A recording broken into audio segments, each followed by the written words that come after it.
दोस्तों कई बार जीवन में हमें धोखा मिलता है। हम किसी के साथ ट्रांसपेरेंसी से रहे हों, बहुत ईमानदारी से रहे हों, हमने अपना जीवन, अपना रिश्ता, अपनी जिम्मेवारियां बहुत अच्छे तरीके से निभाई हों, किसी को कभी शिकायत का मौका ना दिया हो और जीवन ऐसे जिया हो जैसे हम लोग किसी कानून की किताब को पढ़कर जीते हैं। कभी किसी के साथ दगाबाजी नहीं की, धोखा नहीं दिया, ट्रांसपेरेंसी के साथ रहे, अपनी हर जिम्मेवारी को बड़ी गहनता से, ईमानदारी से निभाया, लेकिन फिर भी जीवन में धोखा मिल जाता है।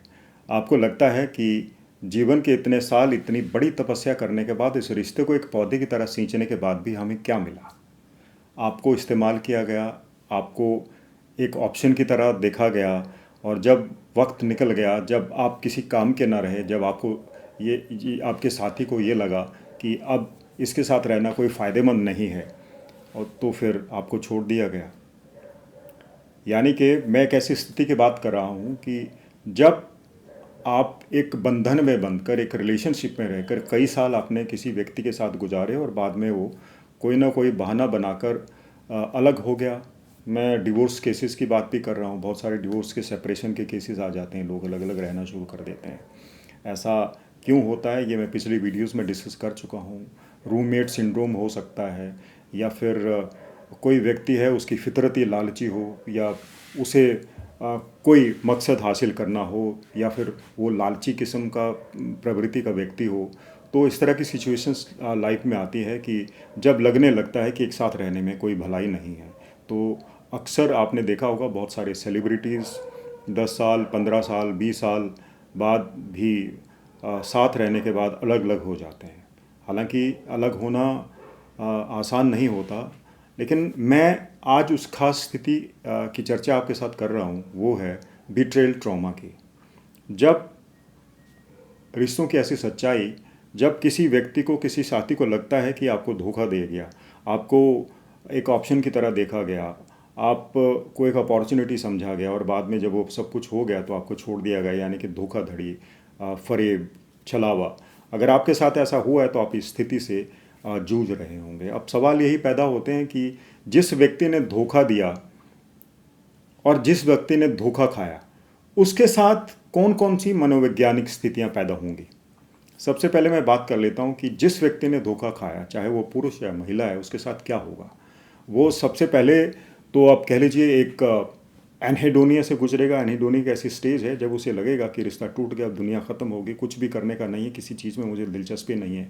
उस स्थिति से गुजरेगा, और अगर उसने अपनी स्थिति को नहीं संभाला तो फिर आगे वो डिप्रेस्ड भी रह सकता है। इसी से डिप्रेशन और दूसरी जो मानसिक बीमारियां होती हैं वो पैदा होती हैं। तो जिस व्यक्ति को धोखा हुआ, वो बिट्रेयल ट्रॉमा के साथ जीना शुरू करेगा। अगर उसके जीवन में तब्दीलियां आ गई, वो संभाल पाया खुद को, तो ठीक है। अगर उस व्यक्ति ने खुद को नहीं संभाला तो उसका जीवन अंधकार में भी हो सकता है। अब सवाल आता है कि जिसको धोखा मिला उसके पास तो है बिट्रेयल ट्रॉमा, लेकिन जिस व्यक्ति ने धोखा दिया, क्या उसका भी नुकसान होता है? बिल्कुल होता है। दोस्तों, अब मैं आपको बताऊंगा कि जिस व्यक्ति ने किसी के साथ धोखा किया, बिट्रे किया किसी के साथ, किसी को बिट्रेयल ट्रॉमा दिया, उसके साथ क्या होता है। उसके साथ मनोविज्ञान के मुताबिक 3-4 स्थितियां पैदा होती हैं। एक तो उसके भीतर गिल्ट पैदा हो जाएगा। जब गिल्ट पैदा होगा तो उसे एहसास होगा कि मैंने उसके साथ गलत किया। देखिए, अगर इस तरह की स्थिति के शुरुआत में अगर कोई रिकनसाइल कर ले तो हो सकता है एक रिश्ते की नई शुरुआत भी हो जाए। लेकिन अगर धोखा देने वाले को, बिट्रेयल में जो आदमी शामिल है, उसको ये एहसास काफ़ी लंबे समय बाद होता है, तो स्थिति अब नियंत्रण में नहीं रहती, क्योंकि जो दूसरा साथी है वो अपने आप को उस स्थिति में ढाल लेता है। और फिर उसके भीतर एक तो गिल्ट पैदा हो गया, उसके बाद उसके भीतर एक्सटर्नल वैलिडेशन की समस्या आ जाती है। वो इस वो इस भ्रम में जीता है कि जो उसने किया वो सही किया, लेकिन असल में वो एक सेल्फ कॉन्फिडेंस एक तरह से खो लेता है। हमेशा अपनी बात के लिए उसे दूसरे लोगों से वैलिडेशन लेनी पड़ती है, दूसरे लोगों से ये पूछना पड़ता है कि क्या हुआ, क्या नहीं हुआ। उसके बाद क्योंकि सेल्फ कॉन्फिडेंस टूट गया, एक्सटर्नल वैलिडेशन की आदत पड़ गई। और दूसरी बड़ी बात यह है कि वो अवॉइडेंट अटैचमेंट में शामिल हो जाता है, क्योंकि हर अटैचमेंट जो होती है वो दोनों तरफ को एक ग्लू की तरह एक दूसरे को बांध के रखती है, गोंद की तरह। लेकिन जब कोई रिश्ता टूटता है तो नुकसान दोनों तरफ होता है। यही आज के वीडियो का मकसद है, क्योंकि जिस व्यक्ति ने किसी को धोखा दिया है उसके अंदर गिल्ट है, और वो अपने आप में खाली है, खाली बर्तन है। खाली बर्तन आप समझते हैं जिसके अंदर कुछ भी नहीं है। और जब, क्योंकि कोई रिश्ता है तो उस खाली बर्तन में कुछ ना कुछ तो भरता ही रहता है, चाहे वो कंपैशन भरेगा, एक दूसरे के लिए राहत भरेगा, प्यार भरेगा, केयर भरेगा। लेकिन जब वो रिश्ता चला गया, टूट गया, तो बर्तन खाली रहेगा। जब खाली बर्तन है तो वो सिर्फ खाली है, उसके भीतर कुछ भी नहीं है। वो एक ऐसे पेड़ के समान है जिसके अंदर कोई फ्रूट नहीं लगा हुआ है।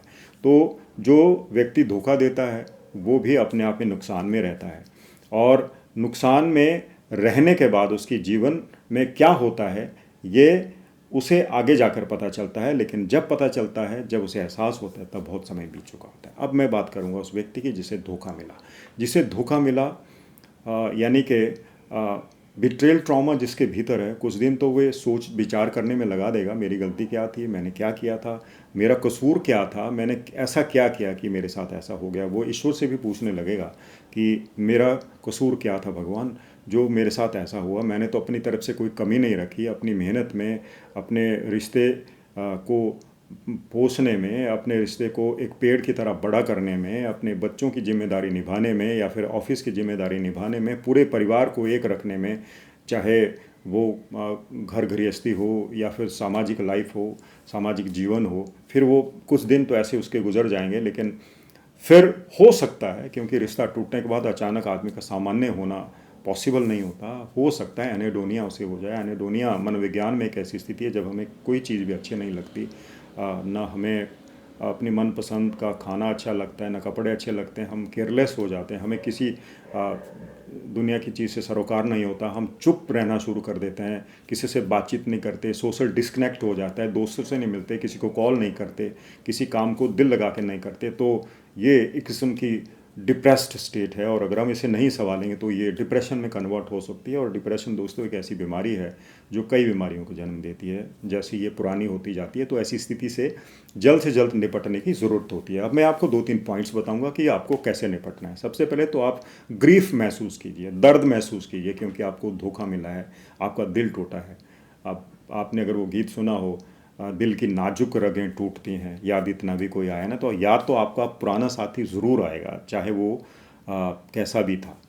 तो सबसे पहले तो आपको ग्रीफ महसूस करना है। जब आप ग्रीफ महसूस करोगे तो आपको जो आपकी मनस्थिति है वो एक रास्ता दिखाएगी कि जो होना था हो गया। क्योंकि अगर आप स्वयं को काबू में नहीं रखोगे, उस स्थिति को नियंत्रण पाना नहीं सीखोगे उस स्थिति के ऊपर, तो आपके साथ जो लोग बच गए हैं जो रिश्ते में, क्योंकि रिश्ता तो एक व्यक्ति से टूटा है। घर में आपके पेरेंट्स हो सकते हैं, आपके बच्चे हो सकते हैं, आपके भाई बहन हो सकते हैं, आपके कोलीग्स हो सकते हैं, आपके फ्रेंड्स हो सकते हैं, उनका क्या कसूर है। तो अगर आप इन लोगों के साथ संपर्क बनाए रखेंगे तो कहीं ना कहीं ये सब कुछ भी जख्म पर मलहम की तरह काम करेगा।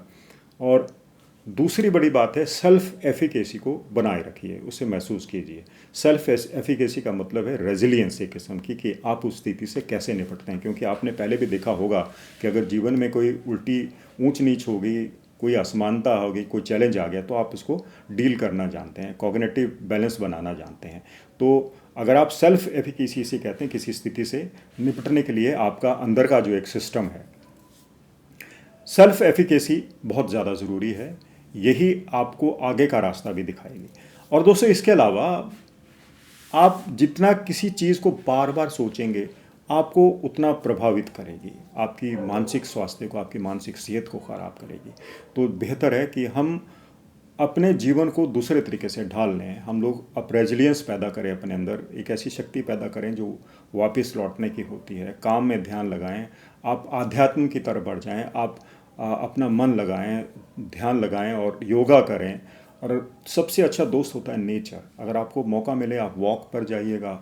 अगर वॉक पर जाइएगा तो ऐसी जगह पर ज़रूर जाइएगा जहाँ हरियाली हो, कुदरत हो, जंगल हो। जो कुदरत है वो भी आपको जीना सिखाती है। तो आपको धीरे धीरे एक तो सेल्फ एफिकेसी को पैदा करना है, आपने इस ट्रॉमा से बाहर आना है। और अगर आप नहीं आ पा रहे हैं, आप उसको बहुत ज़्यादा सोच चुके हैं, तो आपको प्रोफेशनल हेल्प भी ज़रूर लेनी चाहिए। साइकाइट्रिस्ट से आप मदद लीजिए, साइकोलॉजिस्ट से मदद लीजिए। दवा कोई ना खाइएगा, क्योंकि जितना बेहतर आप थेरेपी से बातचीत करके आप अच्छा महसूस करेंगे, उसका कोई साइड इफ़ेक्ट नहीं होगा। क्योंकि अगर हम लोग साइकाइट्री की कोई मदद लेने लगते हैं, हम कोई दवा खाने लगते हैं, तो उसके साइड इफ़ेक्ट्स ज़रूर होते हैं। तो अगर जीवन में ऐसी स्थिति आ गई है, आपको धोखा मिला है, अकेले पड़ गए हैं, आप मायूस हैं, आप दिल का दर्द आपका बढ़ रहा है, तो किसी से सलाह ज़रूर लीजिए और इससे बाहर आने की कोशिश कीजिए। दोस्तों, ये था आज का वीडियो। उम्मीद है आपको अच्छा लगा होगा।